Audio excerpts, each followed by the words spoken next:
Cara kita yang di Indonesia ini, contohnya yang sekarang saudara Dedi itu, dia benar-benar ingin melayani Tuhan. Dia ingin bekerja, betul-betul bekerja bagi Tuhan.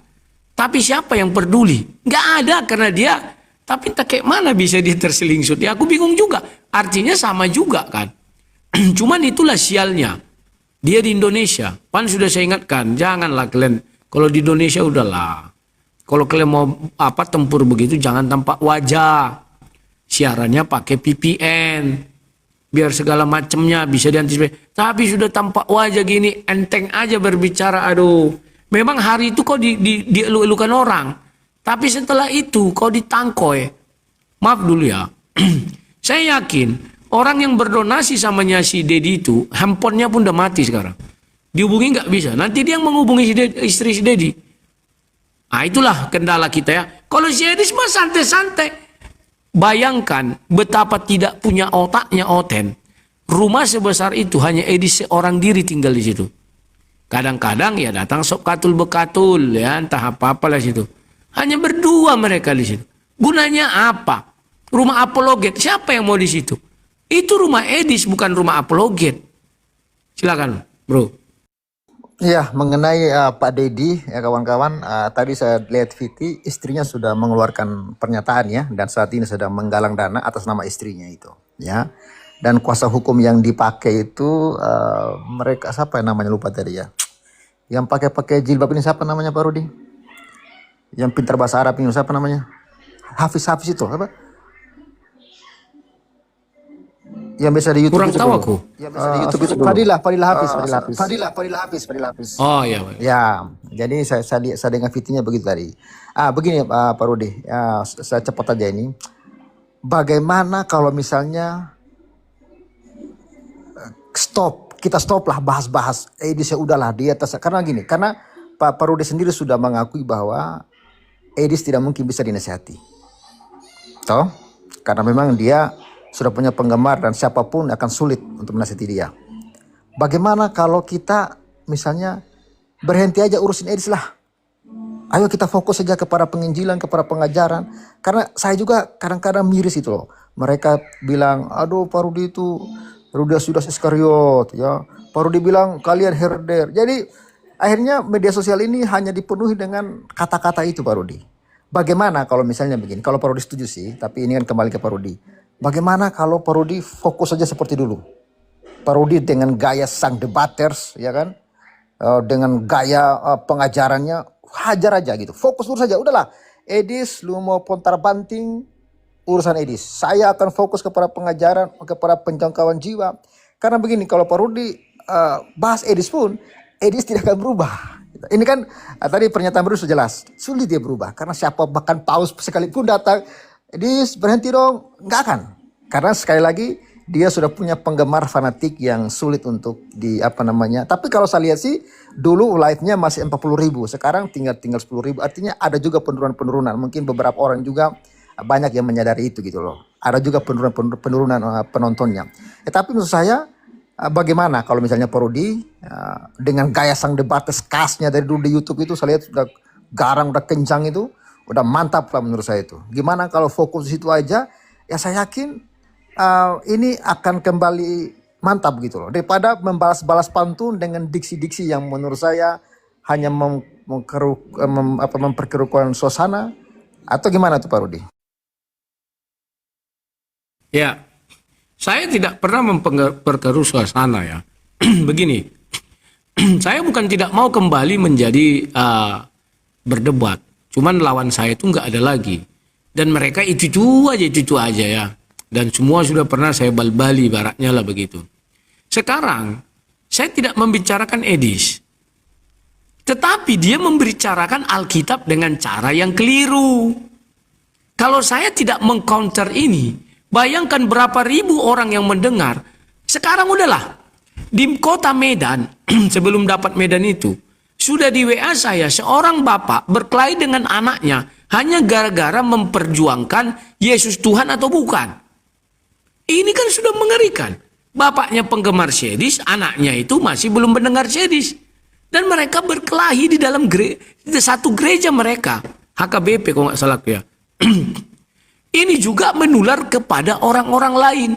Yang kita hantam itu pengajarannya. Kalau kita biarkan, aduh, justru kita membiarkan penyesatan itu langgeng. Ini yang berbahaya juga. Tapi kalau kita serang pengajarannya, Sopiatul dan Edis ini kan licik. Bisa aja dia menyewa buzzer. Makanya buzzernya yang berbicara. Makanya ini saya tutup komentarnya. Biar mereka mati berdiri. Nah ini, yang kita kejar itu pengajarannya ya.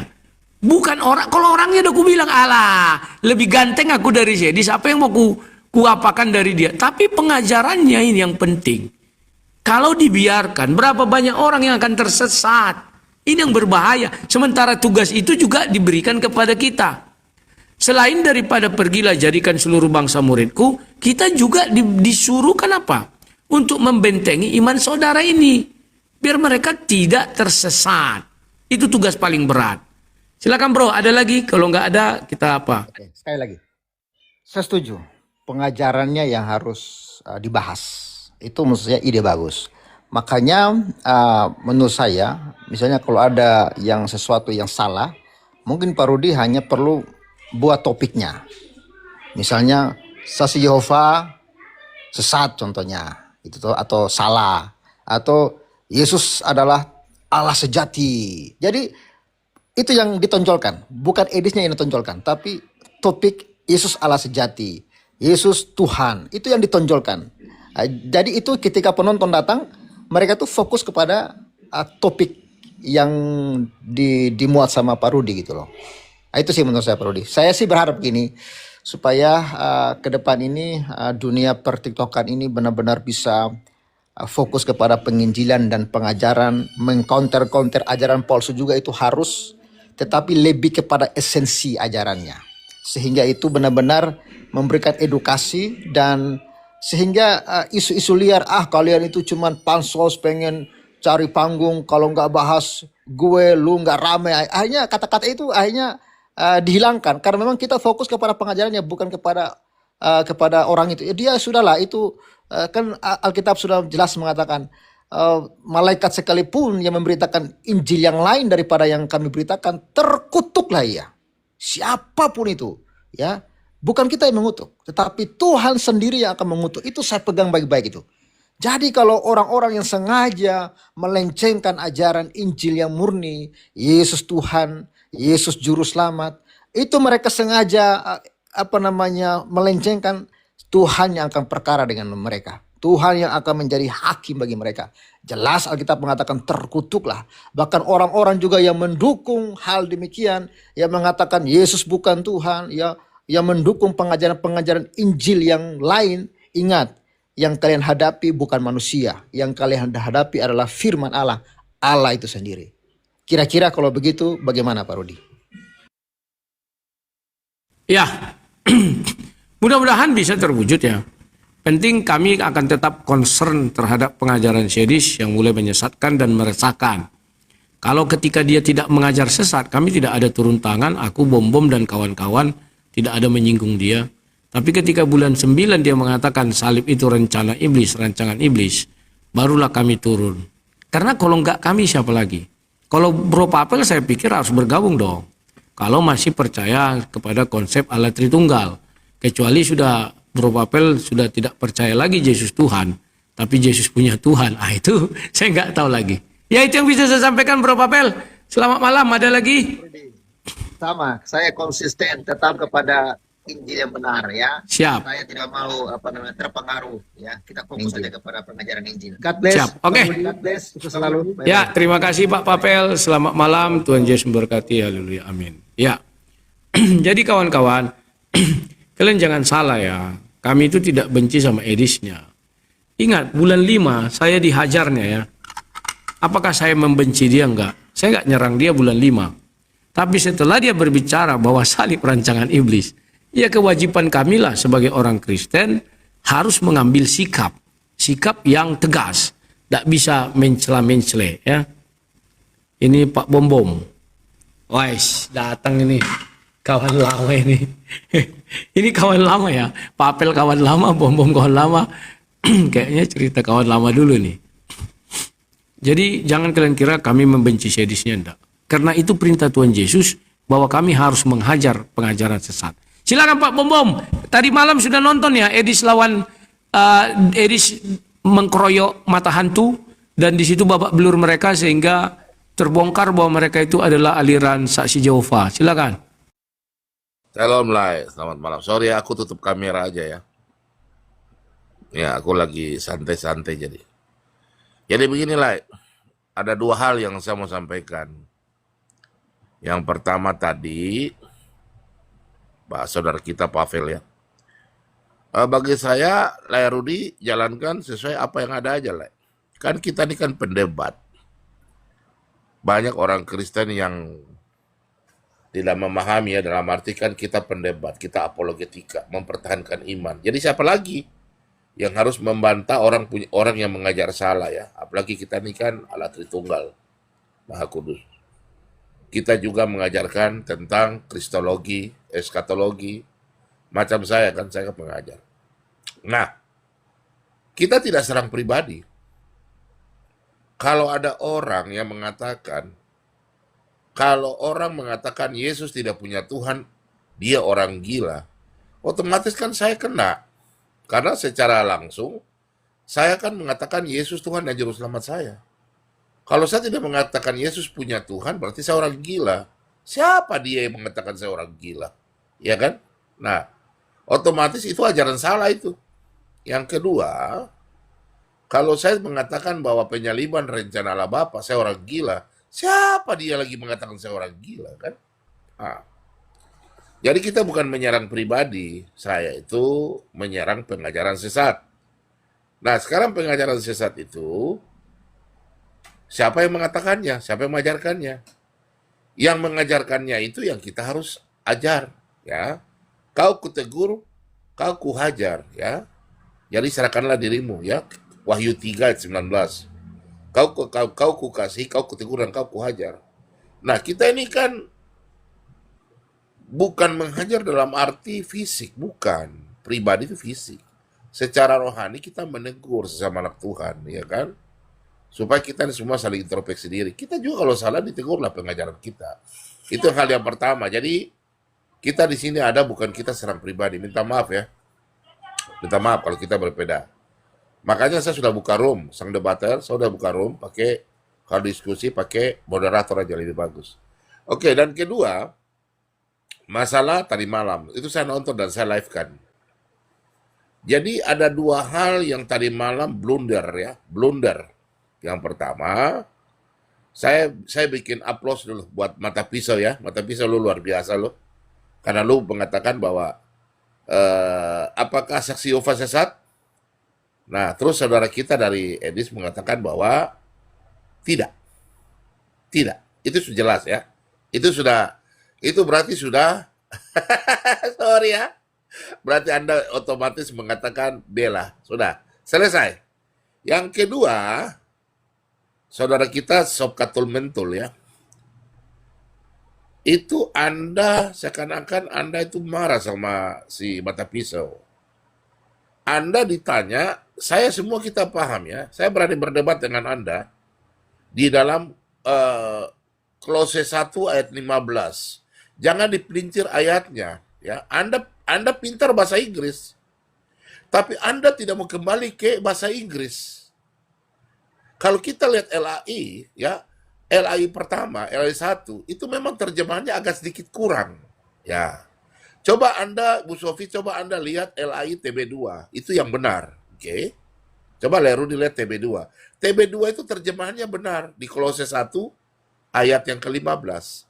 Itu sesuai dengan bahasa Inggris, King James, dan bahasa Yunani. Ya. Itu udah benar. Nah, terus Anda bawa pada waktu saksi, siapa nih, Mata Pisau tanya, kejarnya di Saksi Yehova punya ayat Kolose 1:15, kenapa Anda mutar-mutar? Ya, Bu Sofi, Anda mutar-mutar, Anda mengatakan sama dan LAI. Loh, LAI tidak sama kok. Jelas, Saksi Yehova punya kitab dengan LAI beda. Saya tadi malam kalau saya ada, tapi saya nggak mau ya, masalahnya saya maunya diskusi pakai moderator. Nah, tadi kalau saya ada nomor teleponnya Mata Pisau, saya kasih tunjuk tolong buka TB2. Sekalian buka bahasa Inggrisnya, Sekalian buka bahasa Yunaninya. Itu TB2 itu yang benar. Nah, kenapa Ibu Sofi mau lari ke Wahyu 3 ayat 14? Itu ilmunya saksi Yehova. Woi, saksi Yehova itu. Kenapa ditanya kalau Kolose 1:15 lari ke Wahyu 3:14? Kau macam pintar saja. Ketemu saya sudah. Tidak boleh begitu diskusi lari-lari. Itu Wahyu 3:14 itu bukan diciptakan tapi sumber. Itu connect dengan Kolose 1:15. Janganlah kita jadi apologet mau muter-muter. Kita semua ini kita tahu loh ayat Alkitab loh. Kita juga belajar semua. Jadi sudahlah, kalau Anda membela, ya udah. Kita udah tutup-tutupi. Kalau sudah dikenyangkan ya udah. Yang penting tadi malam semua sudah terbuka. Sudah terbuka. Kita udah tahu, ya. Udah, nggak usah bela-bela lagi, udah kita udah tahu lah. Dengan bangganya. Ya. Celakalah, udah sudah tertulis. Ya. Jadi udahlah, nggak usah kita tahu lah, kita apalagi itu udah kita paham lah. Karena pertanyaan dari mata pisau itu sangat luar biasa. Kita bersyukur ya, karena kita punya ada saudara mata pisau yang yang minta maaf ya, tegas ya. Ibaratnya kalau orang bilang judes ya, tegas langsung, dia langsung diam. Dia bilang dia nggak berani jawab. Saya pikir situ aja lah ya. Saya cuma sampaikan harus terus kita berapologet saja. Oke, makasih lah. Oke, terima kasih Pak Bom Bom. Selamat malam ya. Jadi kawan-kawan, itu aja dari Pak Bom Bom. Kalian sudah dengar tadi malam itu. Nanti kalian lihat ya, tadi sudah saya buat di Ragam Apologetika. Ada diskusi di tanggal kemarin judulnya ya. Tanggal 21. Kami tidak mengajak kalian membenci dia, tapi kita harus perangi ajaran dia yang sesat. Karena kalau penyesat itu justru Alkitab menyuruh saya itu harus mengikat batu kilangan. Baru saya buang dia ke laut ya. Jadi kawan-kawan, menyesallah kalian yang sudah memberkati orang penyesat. Kalianlah adalah orang yang paling, istilah Alkitab itu orang yang paling menyesal ya. Kalian biayai orang, kalian bantu orang untuk menyesatkan kaum kalian sendiri. Ingat, waktu Rudy Simamora, dia tidak pernah mendukung oneness. Tapi karena dia membela, sebenarnya bukan membela, hanya berbicara tentang Mikana dan tidak mau menjelekkan Mikana. Sok katul bekatul teman-teman apa katanya? Yang membiayai kau itu Tritunggal. Sekarang ucapan itu tidak diucapkan Sob Katul kepada Edis Tipu yang mengatakan buang Tritunggal ke tong sampah. Malah Sob Katul mengatakan, wah Edis itu begini begono. Jadi celakalah kalian yang sudah membantu penyesat untuk menyesatkan anak-anak Tuhan. Ya, kalau saya sih woles saja. Kan sudah saya bilang, Tuhan akan membukakan semuanya. Jefferson. Halo Jefferson, selamat malam. Oh, Jefferson ini sulit kali masuk ya, karena mungkin dia sinyalnya di sana bukan. Reinhard. Halo Reinhard. Reinhard apa tuh ya? Kok dinaikkan tidak bisa? Tiba-tiba nanti mau dia naik sekali dua kawan. Opa dulu, Opa. Opa nih. Oh, Opa Sondi Raja. Halo, selamat malam Pak Sondi. Selamat malam, Rudy. Iya, silakan kami dengarkan. Oke, terima kasih Rudy sudah dinaikkan. Jadi yang saya pahami, yang saya dengar semalam, ya diskusi Edis dengan mata pisau. Memang dari awal mereka asik-asik aja. Tapi setelah datang Bu Sofiatul, apakah mungkin Edis memang sudah kalah ya? Saya melihatnya kalah gitu ya. Akhirnya diundang lagi itu Sofiatul yang menaikkan. Saya juga tahu apa Momot apa Edis saya kurang tahu yang pasti gitu. Tapi dari dulu saya mendengar Sofiatul sebenarnya dia adalah Tritunggal. Sebenarnya sekarang mau bertanya sama Lae Rudi. Menurut Lae, apakah karena mereka sekarang dibiayai atau dikasih makan oleh SSY, makanya mereka mendukung? Itu, kalau saya sih ada dugaan ke sana ya. Karena yang saya tahu, dari dulu saya udah kenal juga dengan Sofiatul. Dia tidak pernah berafiliasi kepada SSY gitu loh. Gimana menurut Lae Rudi? Oke, terima kasih. Oke. Kalau yang kulihat, mereka ini sebenarnya terpapar dari Edis dulu. Edis itu kan sudah saya bilang, saya juga pernah dulu diajari sama SSY, maka saya tahu bagaimana karakter murid-murid SSY. Makanya ketika Edis berbicara, Yesus bukan Tuhan, Yesus punya Tuhan.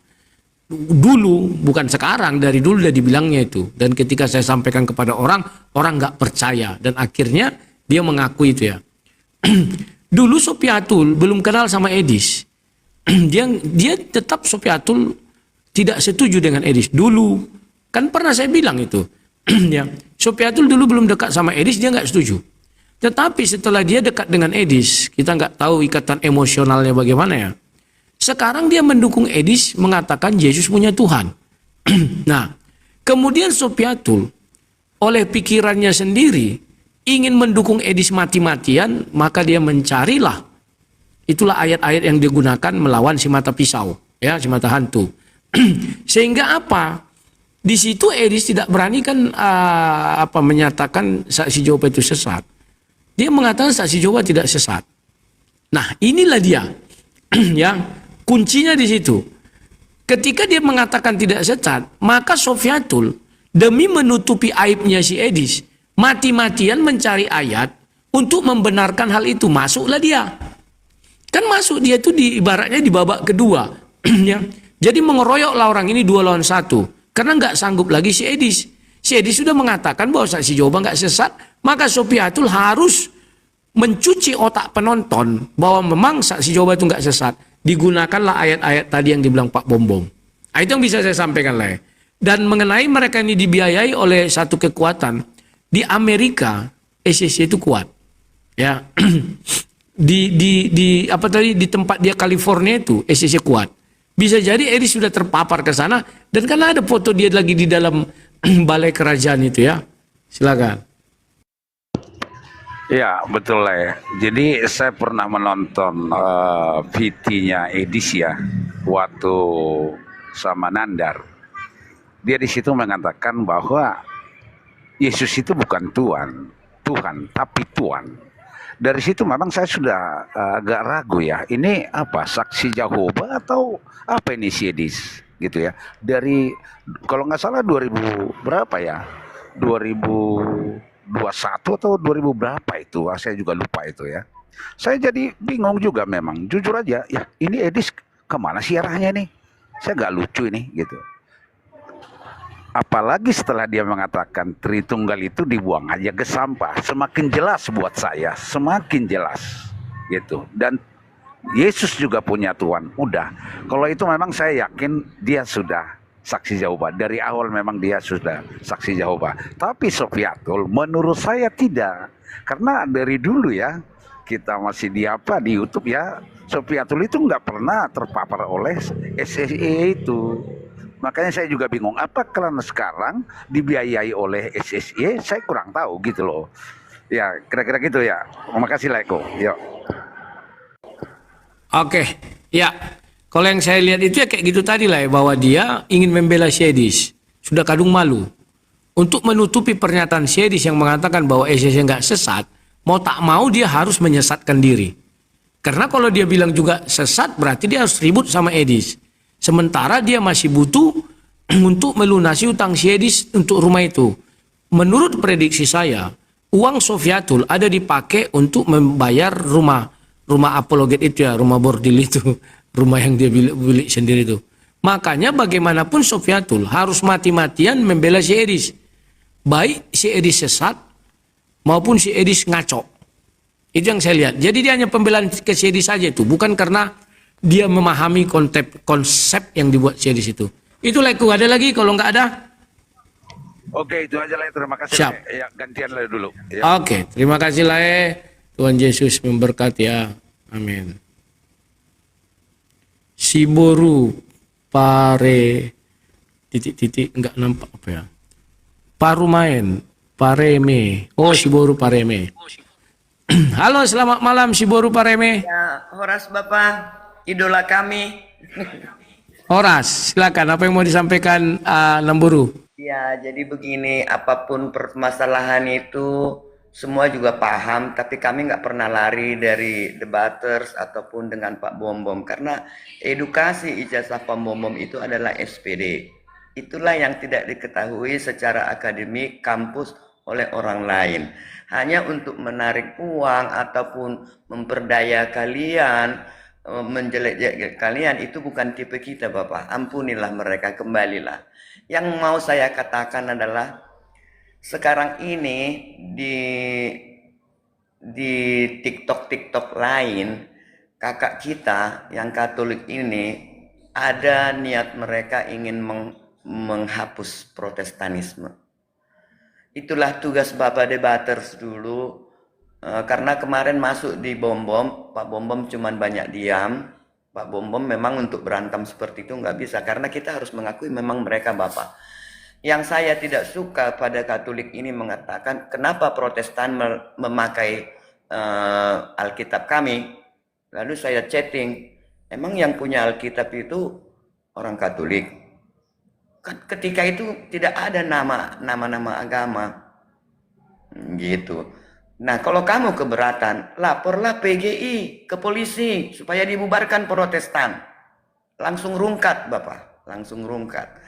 Nah, karena itu kalian pendebat-pendebat canggih yang masuk di akal kami, walaupun ada edis hebat itu masih kelas bukan akademik, ya, mereka bukan edukator buat kami bukan. Jadi apapun kata itu, sampai kami pun ikut sedih lah ya. Jangan lagi mau terpancing. Ampuni mereka secara rohani, tapi hajar mereka untuk kesalahan membawa kami untuk lari-lari. Apalagi yang murtadin itu banyak kembali lagi ke Islam lagi. Di antara mereka aja nggak ada kedamaian. Bapak sama Bapak Bom Bom ini saya lihat satu kunci menyelamatkan untuk menghajar mereka. Karena memang ada firman Bapak, ada firman. Nah, seperti kami senior-senior ini tidak pernah ikut kemana-mana. Tapi kami pasti lintas lah. Apa sih misinya Edis? Oh, apa sih? Kalau Sofiatul Bapak, awalnya ya sekitar 3-4 tahun lalu. She is a teacher. Ya. She is a teacher for all the men. Tapi belakangan ini jadi belok-belokan dia. Setelah dia open kamera itu. Jadi materialistis kulihat dia. Kalau ada dia memberi tangan kanan, tangan kiri nggak boleh tahu. Kan dia harus sekolah teologi ya. Dia perkuat Islamologi. Barenglah dia sama si Edis ini. Nah, menurut Ibu Dewi Bulan, bahwa Sofiatul Kopatatul ini tinggal di rumah Edis itu, Bapak. Nah, jadi kelompok-kelompok yang dihantu-hantui AKB Gugajang ini selalu jadi 8.000, jadi 10.000, dikira bangga kita. Enggak, kami seperti ini 432, 502, mana pernah kami longgar? Ya kan, karena kami orang akademik. Kita nih orang pernah duduk di HKBP. HKBP itu sekarang udah 6 Bapak, 6. Karena ada, dulu kan HKBP A, HKBP Angkola. Nah sekarang udah ada HKBP M, Mandailing. Jadi kita udah 6 Bapak, bukan 5 lagi. Jadi Bangsa Batak itu sudah menjadi 6 puak sekarang. Nah, itu perkembangannya. Kenapa kita harus mundur? Kenapa kita harus kalah dengan orang seperti mereka yang tidak luas ya, tidak luas. Tidak integritas. Nah jadi kumohon Bapak tolonglah jelaskan pada kami, tidak sekarang, for the next, apa sih maksudnya Katolik ini mau melarikan kita. Pernah saya chatting, Tuhan Yesus orang Romanya yang menyalibkan. Sekarang Alkitabnya Roma yang punya, Roma Katolik ya. Saya bilang, kalian yang membunuh, sekarang sesudah dia bangkit kalian yang punya. Alkitab itu bukan punya orang Katolik, punya orang Yahudi itu. Tapi karena suara kita hanya orang kecil, nggak kena Bapak. Sama Pak Bom Bom aja, naik ke rumah Pak Bom Bom. Kemarin Pak Bom Bom cuman diam. Komentar penonton apa? Kalau urusan Katolik, Pak Bom Bom nggak buka suara, cuman banyak diam. Karena Pak Bom Bom hanya berdiri sendiri Bapak. Dukung dia debaters. You are the best for us. Bahasa Batak bisa, hukum bisa, mengatakan rahasia Tuhan Yesus menyelamatkan Judas Iskariot. Itu kita bangga Bapak. Rahasia Tuhan itu. Walaupun di dalam Alkitab barang siapa yang bunuh diri tidak akan. Tapi dia mengatakan bahwa ampunilah mereka. Bahwa mereka tidak tahu apa yang dilakukannya. Tentu logika kita, dia pasti diampuni. Orang uangnya aja Tuhan Yesus yang pegang. Kok grup-grupnya waktu dalam perjalanan pemuritan itu? Nah kalau salah dia kan rahasia Yesus dong. Dia akan selamatkan atau tidak. Gitu Bapak. Kira-kira begitu aja. So kita every time follow to your debaters. Kita percaya karena Anda ini kan seorang sarjana hukum. Dan juga yang sering membantu orang-orang. Tapi percayalah Bapak. Walaupun semakin orang benci sama orang benar. Bapak pasti bantu. Allah Bapak itu pasti bantu debaters. Ya, horas mate Bapak. Horas Namboru, selamat malam ya. Tuhan Yesus memberkati Namboru dan keluarga dimanapun berada. Ya, terima kasih. Jadi kawan-kawan, iya, keinginan Namboru ini memang keinginan semua orang. Saya nggak tahu kawan ada aliran itu. Yakin, jujur saya nggak tahu dan saya belum nonton videonya itu. Yakin, saya belum tahu ada orang Katolik yang ingin membumi hanguskan Protestan katanya. Itu mungkin orang-orang yang mau mengadu domba. Bisa jadi kan sekarang ini banyaknya orang bisa menyamar ya. Dia bisa ajaran Katolik kan terbuka. Dalam artian sudah ada buku-bukunya, sudah ada yang online, tinggal dipelajarinya, terus disampaikannya ke ruang Protestan, itulah untuk melaga mengadu domba. Sebenarnya kalau saya, tapi belum pernah orang seperti itu masuk ke room saya ya. Saya baru mempelajari Romo Cafe. Cuman kemarin nggak live di hari Sabtu. Ya malam minggu ini saya belum lihat. Sudah kalau saya dibilang jujur ya. Memang saya pernah diajar Romo dari Katolik langsung dari Vatikan. Saya nggak bohong. Tahun berapa itu ya? 2008, 2009. Waktu saya jaya-jayanya di Facebook. Dan kami langsung Skype ditunjuk